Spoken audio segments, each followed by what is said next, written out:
For fight fans, the year 2008 got off to a dream start when it was announced that Maccarinelli and David Haye would finally collide.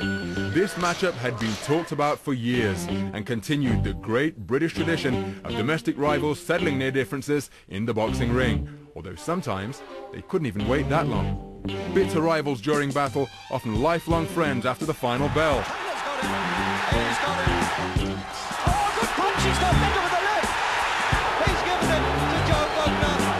But in this contest of contrasting personalities, camaraderie would be cancelled.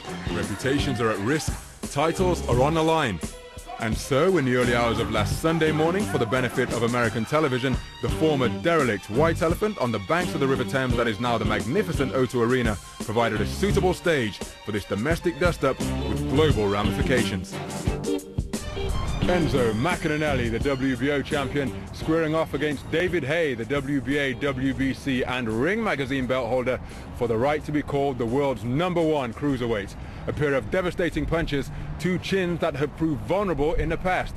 An exciting and alluring mix that promised to be explosive. David Haye soaking up the applause from a rapturous O2 Arena crowd after unifying the World Cruiserweight titles in destructive fashion, and we caught up with the champion as he relaxed in a central London hotel. David, congratulations on your victory in the Cruiserweight unification fight. We'll get your perspective on the contest when you talk us through it in a few moments, but 1 week on, what's the overriding emotion you feel at having accomplished your goal in cementing your status as the world's #1 cruiserweight? The first thing I'd say is satisfaction. You know, I've always known it within myself that I'm the best 200-pound fighter, 90 kilo, 14 stone 4 fighter on the planet. I've said it to everybody, you know, and it's all about proving it. This time round, I thought, beyond any shadow of a doubt, nobody can question who's the main man in the division. After the Mormec fight, when I went out to Paris to Levallois to beat the linear champion, to beat the man who beat the man for the WBC, WBA and Ring Magazine belt, I thought that was enough. I thought that was enough for people to say, okay, David is the man. But there were still these doubters out there, experts, people in the game who are supposed to know their boxing, still said, no, there's this guy Maccarinelli from Wales. The guy's got a big punch, you know, he's a natural cruiserweight. You know, you're coming down from heavyweight, maybe in the later rounds, maybe he'll get on top of you. He's got a great coach, you know, Joe Calzaghe's dad. We don't think he can beat you. So I thought, okay. I really had to dedicate myself because I knew the magnitude of this fight. I knew how important this fight meant for my legacy. You know, the Mormec fight was sort of history. This one was for the British public. This is the fight that everybody wanted to see because we were both at the top of our game. We're both 27 years old. We're both in our peak, you know, and these fights happen once every 10, 15 years if you're lucky. You've said that this wasn't your most important fight, but your biggest fight. How did you cope with the added attention and pressure that came with that? I don't feel pressure, you know. The way I see it, it's a boxing match. That's it. Whether I'd have fought to the same intensity, whether it would be in Hyde Park with 2 people watching, the result would have been the same. I'm a professional athlete. I don't let the outsider circumstances get involved in what I do in the ring. You know, I've been boxing since I was 10 years old. Before that, I did martial arts from the age of 3. So I know combat sport. I know how to channel my aggression. I know how to focus. I don't need to get hypnotized or do any brain training, this or that. I know how to fight. I'm a natural born fighter. Always have been, always will be. So it doesn't matter about that side of things. Okay, well, as we saw, the fight was over in the second round, but still, lots happened. Just take us through what happened and what you were thinking and feeling as you made your way to the ring. Very few people in life get an opportunity where you've got 20,000 people screaming your name, you know, and I just wanted to really soak in every single one of them. You know, you got greats like Frank Bruno there, you know, someone who I stayed up late watching when he fought Mike Tyson. I was there supporting him, and now he's here to support me. It's great. You got the great Evander Holyfield, the only guy ever to win the cruiserweight world title and then the heavyweight world title. You know, someone who I'm looking at going out to emulate. You got these type of characters in the crowd coming to see me, little old me. David Haye, go out there and do my thing. It was a great feeling. He's literally running to the ring. If you look at the contrast between both of us coming to the ring is completely, it's crazy. So is that how you interpreted his ring walk? Yeah, definitely.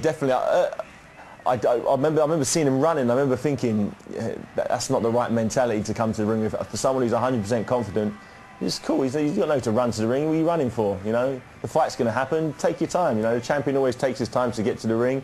You know, but he came to the ring like a challenger. The referee asked us to touch gloves. Neither of us did.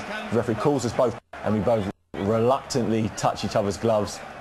I was hoping that he'd come out throwing lots of punches. In training, everybody said that he was going to come out. He's been training at starting a quick pace. But I don't allow people to set a quick pace on me because I punched that hard. As soon as Enzo's hand leaves his face, that's when I did my damage. He threw a quick left hook there and sort of stumbled off balance. Was that a balance thing? Or that was a balance thing, yeah. The shot didn't hit me, it grazed my shoulder. And he tried to throw a quick jab there. So we're both sort of feeling each other out. No one's putting 100% on their shots. We're just trying to find our range. I think that was the first shot that I landed. It was a quick jab.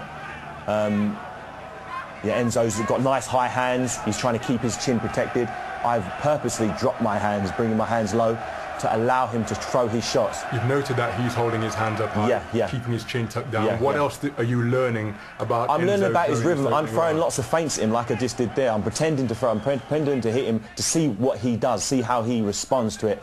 I'm moving my hands in different positions, changing from southpaw to orthodox, slipping down. When I got in range there, I started to walk him backwards to see how strong he was. And what did you find at that I felt I could walk him back. I could feel that I was a lot stronger than he was in the clinches when he was inside. He's got very quick hands as well, don't get me wrong. Enzo Maccarinelli's got very quick hands, one of the quickest cruiserweights in the world. But there's a difference, you know. See, he throws his jab, I can slip his jab. I'm looking at Lem completely missing me. If he threw a right hand and I blocked it, he would feel some sort of impact. I don't want him to feel impact. I want him to actually hit air, and that's what he's doing. How risky a strategy is that? If you're good enough, it's not risky. Some of the greatest fighters in history have done it. Sugar Ray Robinson, Sugar Ray Leonard, Muhammad Ali did it. You know, Floyd Mayweather, some of the best, Roy Jones, all the best fighters don't have to block every shot. They've got the timing and reflexes to slip it. Here we go, second round, start off again, just starting to look for power, look for the sharp shots. It's a bit of a chess match at the moment, you know, but I definitely feel that I'm faster than him. I can see every shot that he throws. There's no shot that he threw that I didn't see. There you go, I slipped his jab again. It's nothing worse than throwing a hard shot at someone and it actually hitting air. It actually jolts your elbow, so it will hyperextend your elbow and it actually hurts your arm. There you go, he tried to throw a shot again and he just gets tied up. But eventually, the shot that happened then, he actually caught his elbow and I actually opened a little cut under my left eye. And if you look, I actually touched my eye. And you were aware that you were cut? I was aware I had a cut at this time. There you go, you see me dab my left eye there with my left hand. So and what response did that trigger in you? That response, throwing a sharp right hand. I think Adam at this stage realised I had a cut. I think right about now, Adam screams out to close the show, you might hear that. So now I'm looking for the power shot. Now this is when I'm looking to do the damage. I'm waiting for him to punch so I can punch. He's throwing good shots back, he's throwing nice little crisp shots back, but there's not all, I couldn't feel them, there's no power on him.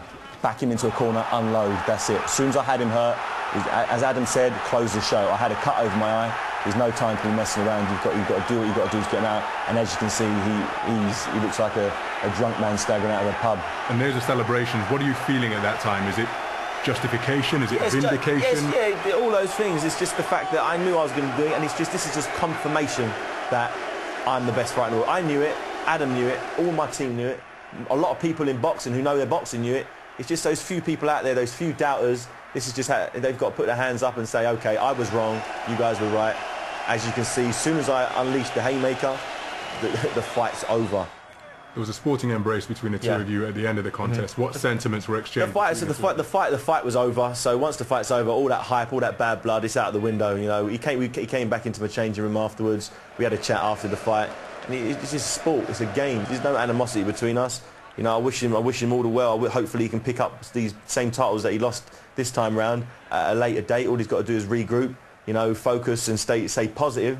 You know, every fighter at some stage loses, but it's all about how you come back from a loss that shows your true character. So, to the victor the spoils, and we'll hear more from David Haye later on in the programme. But what of the vanquished? Here are the immediate post-fight thoughts of Enzo Maccarinelli. I discussed it in myself the way I boxed, taking nothing away from David. He caught me. You know, we all knew it was going to be a matter who landed first. As happens, I think I caught him early on in the first round. You know, he caught me with a shot. I done totally what I've been told not to do. I dropped the hands, pulled my head up high. He caught me with the right hand. You know, he see me hurt. I'm starting to recover, and he caught me again. I made a mistake. I got caught. You know, so shame losing to a great champion. It's just you know, nothing. Not the occasion didn't get to me. Nothing. Made a mistake. End of story. Well, let's turn our attention now